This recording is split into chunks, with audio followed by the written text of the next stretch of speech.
For this video, we'll go into the symbolism of the direction of the Beis Hamikdash.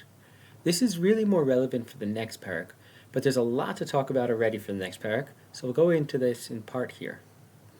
The direction of the Beis Hamikdash is from east to west. I'm standing now on Har Zeitim, the Mount of Olives, looking out westwards towards Har Beis, meaning that from here, I would be facing the entrance to the central structure of the Beis Hamikdash. Most cultures at that time worshiped the sun, and as such bowed down towards the east, where the sun rises. We would bow down with our backs to the east, and it was as if the sun was traveling from east to west, was bowing along with us. The main room of the Heichal, or the Kodesh, and then further into the west, we have the Dvir, or Kodesh Kodeshim. We'll focus on the Kodesh for now, and specifically the menorahs and the Shulchanot Lechem HaPanim, the tables of showbread. There are different ways of understanding the layout here, but we'll go with the opinion that the layout was similar to that of I.8, just with additional menorahs and Shulchanot.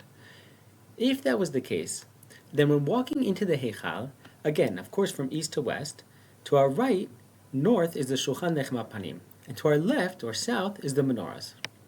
Imagine yourself walking into the Heichal. Straight ahead of you is the Kodesh Kodeshim. To your right, the Shulchanot. To your left, the menorahs. As Shlomo will daven for, the Beis Hamikdash was a place that incorporated Avoda and requests of Hashem's help for all of our needs. A very big concern was, of course, if we would have what to eat. That's why Baal was so popular, as we've discussed in the past. We started talking about this with regards to Shmuel HaNavi bringing thunder and rain in the harvest. Here we'll review a little bit and expound upon what we've mentioned in the past. One of the most stressful times of the year is after you've put in all the work all winter long. You prepared the fields, you invested in planting wheat kernels that otherwise could have been used to feed your family, and you davened for rain throughout the season. Then Aviv comes along. We'll loosely translate it for now as spring, though some of you may have heard me explain it a bit differently around Pesach time. Pesach time, the barley's ready, and we bring the Korban HaOmer. Then we wait and count the days towards Shavuot. How many days? Right, Sheva Shabbatot Tmimot, 7 full weeks, and then the 50th day is Shavuot, when the wheat's ready. On Pesach, we stop davening for rain, but the heavenly faucet doesn't usually close right away. People are often surprised, how can there be rain after Pesach? I thought that never happens. They say that to me almost every year though. Yes, there is still some rain left in general after Pesach. The question is how much and how heavy the rain is. There's a very delicate balance. The precipitation in Israel comes from the Mediterranean in the west. The breeze and light rain coming in off the sea from the northwest is good for the grains, which are just about ready. But in Nisan, we also say Birkat al-Ilanot.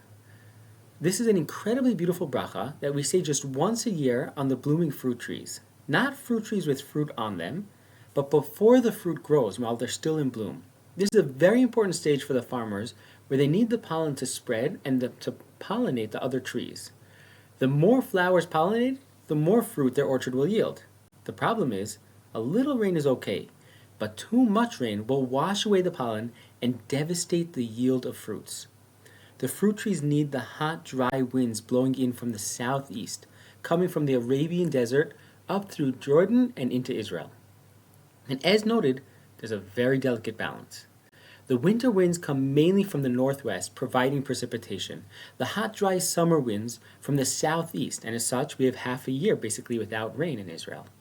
This time period of the spring is characterized by the dry heat waves known by the Arabs as Khamsin, coming from the southeast, and then the heat wave breaks, followed by some rain, as the northeastern winds push their way back inland before finally being subdued for the summer.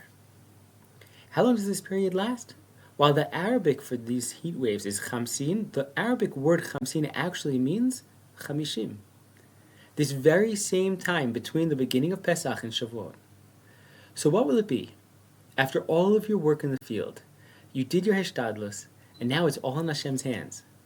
Will that perfect balance between the dry and the rain be met? Along with Hishtadlus has to come Avoda, asking Hashem for help. The Shulchan Lechem HaPanim to the north represents the grains, which still can use some of that wet northwestern winds. While the menorah on the south, with its olive oil symbolizing the fruit trees, including the olive trees that are flowering in Nisan as well, still need that dry desert winds coming from the southeast. We often try to separate between holy and mundane, and there's room for this at times to some degree, but we aren't Malachim, and we aren't spiritless creatures either. We're a hybrid, a synthesis between the spiritual realms and the earthly physical creations. We need both, and because of that, we can bridge the gap, raising the world to spiritual greatness. All of the Chagim have historical elements to them and agricultural elements to them. Today we're so distanced from the land, we first have to try to understand the processes the land is going through in the different stages of the yearly cycle before we can truly understand what's going on during the Chagim. This might seem strange, but that's the goal, to bridge between these two realms. And that means we have to connect with the world and raise it up spiritually. Our purpose in this world is to serve Hashem. We depend on agriculture to live, and agriculture in Israel is dependent on the rain, which is determined by Hashem. The very layout of our most holy place symbolizes this dependence on Hashem, as well as the lofty goal of sanctifying the world.